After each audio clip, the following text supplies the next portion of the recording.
Friday Sermon, 14th February 2025. Hazur, may Allah be his helper, mentions events that unfolded when conquering the fort of Sa'b bin Mu'adh. This was the second fort in Khyber. It was 500 warriors strong and equipped with more food and resources than all the others. Banu Aslam, a tribe, faced immense hunger and weakness and asked Hazrat Asma bint Haritha to convey their condition to the Holy Prophet ﷺ. The Holy Prophet ﷺ was empathetic to their condition and prayed, "O Allah, conquer the fort that is brimming with food and resources." The fort was conquered and the food and resources were taken into possession by the Muslims.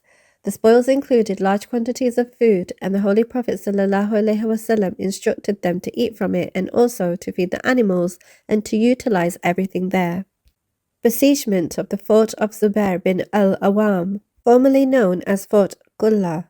This fort was situated on a mountain, and the Holy Prophet ﷺ besieged it for 3 days. A Jew informed the Holy Prophet ﷺ that a siege would not be effective because the Jews in the fort had tunnels through which they retrieved water at night. He informed them that if their source of water were removed, they would surrender. Thus, after cutting off their source of water, the Jews emerged from their fort and a severe battle ensued. The fort was conquered, after which the Holy Prophet ﷺ proceeded to the forts of Shaqq. Attack on the forts of Shaqq. Shaqq comprised 2 forts. The first was Fort Ubair. The Holy Prophet ﷺ ascended a hill and began attacking this fort. The Muslims and the Jews had duels. A man from the Muslim army came forward but was martyred. Muslims had also subdued some Jews. After this, the Jews did not send anyone to duel, and the Muslims launched a collective attack on the fort. All the Jews fled, leaving their cattle and weaponry behind, and took refuge in the second fort of Shaqq. The Muslims pursued the Jews, and the Jews began to fire many arrows from the high walls of their fort. The Muslims responded with arrows. It was noted that the Jews were particularly aiming their arrows where the Holy Prophet ﷺ had set up his camp. An arrow even came and grazed his clothing. According to one narration, the Holy Prophet ﷺ was injured by an arrow, and his clothes were torn. In response, he took a handful of rocks and threw them towards the fort, which caused the fort to shake and quake. Thereafter, the fort was vanquished. Conquering the forts of Katibah. There was another group of 3 forts known as the forts of Katibah. After conquering the groups of forts in Nata and Shaqq, the Holy Prophet ﷺ came towards Katibah. After the Jews had been displaced, took refuge in these forts, no one emerged to duel, nor did they peek over the walls. The Holy Prophet ﷺ besieged these forts for 14 days, after which it was decided that the forts should be pelted with stones. The Jews resorted to trying to reconcile with the Muslims after realizing their defeat was near. Kinana bin Hukayk sent Shaqq to the Holy Prophet ﷺ with the message that he would like to speak, to which the Holy Prophet ﷺ agreed. Kinana emerged from the fort and entered a peace treaty with the Muslims. The Jews surrendered their belongings and the Muslims collected the spoils.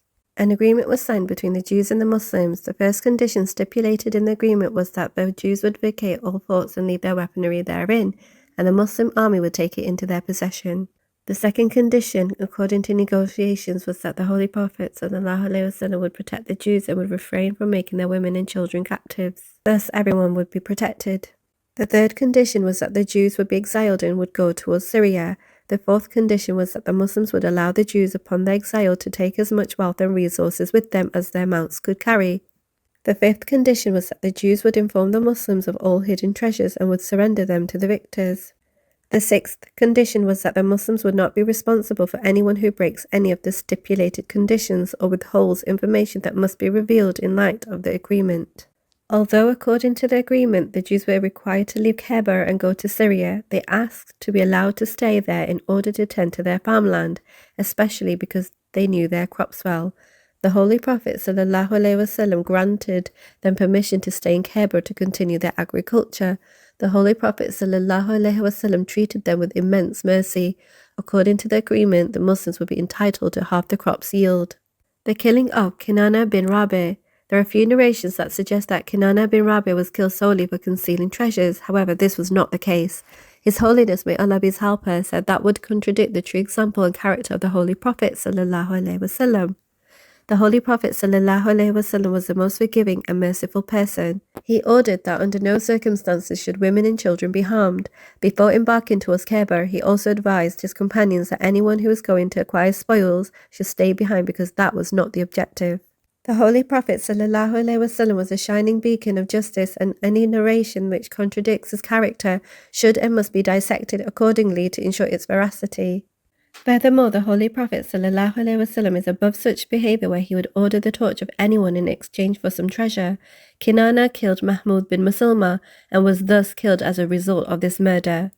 Some mention of the precious metals such as gold, silver, etc. within Kaaba are not found amongst other narrations by historians. Rather, all narrations mention agriculture produce, clothing and weapons. Hazrat Abu Hurairah radiallahu anhu himself used to narrate that although they conquered Kaaba, they did not receive any gold or silver in the spoils of war. Thus we derive from this that Kinana bin Rabi was in fact executed, and the reason for his execution was retribution for the murder of a Muslim soldier. Amongst these narrations also exists the incident of a Jewish woman who tried to poison the Holy Prophet ﷺ. However, Allah the Almighty safeguarded him from it. Further mention of this incident will be given at a later time, God willing.